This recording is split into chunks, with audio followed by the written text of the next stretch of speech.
One of the things we get asked all the time is, now that I've filed a trademark application, what should I do?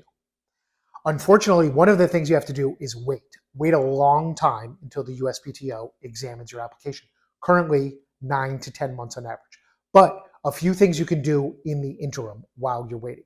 Use your trademark properly. That means don't use it as a noun, and use it in a way that stands apart from other language or text, and use the proper trademark symbol, TM if it's for products, SM if it's for services. Also, another thing you can do in the interim is to make sure that you're monitoring your trademark for any possible infringements. That means monitoring the USPTO database and monitoring the internet and other industry resources to make sure that if someone starts using a very similar name after you can evaluate whether or not to do something about it. Those are some tips for after you file the trademark application.